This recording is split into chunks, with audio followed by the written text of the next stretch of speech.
Hi పిల్లలు.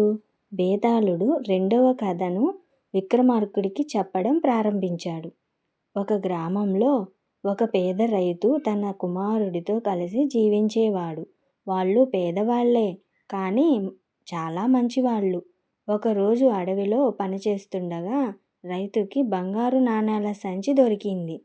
ఇది తనది కాదని రైతుకి తెలుసు. ఇప్పుడు ఏం చేయాలి అని ఆలోచించాడు.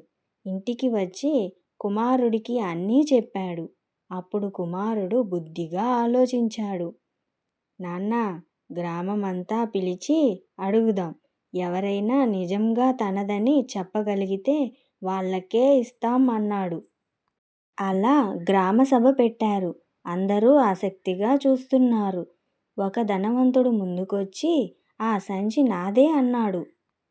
అప్పుడు రైతు కుమారుడు ఇలా అడిగాడు, ఆ సంచిలో ఎన్ని నాణేలున్నాయో చెప్పగలరా? ధనవంతుడు మౌనంగా నిలబడ్డాడు. అసలు యజమాని వచ్చి నిజం చెప్పాడు. సంచి అసలు యజమానికే ఇచ్చారు. గ్రామమంతా కుమారుడి బుద్ధికి మెచ్చుకుంది. ఆ తరువాత బేతాళుడు విక్రమార్కునితో,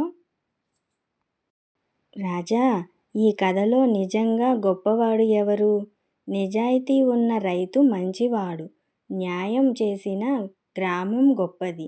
కానీ బుద్ధితో నిజం వెలికి తీసిన కుమారుడే అత్యుత్తముడు. అలా చెప్పగానే బేతాళుడు నవ్వుతూ మళ్ళీ చెట్టుకు వెళ్ళిపోయాడు. ఈ కథ మీకు నచ్చిందా?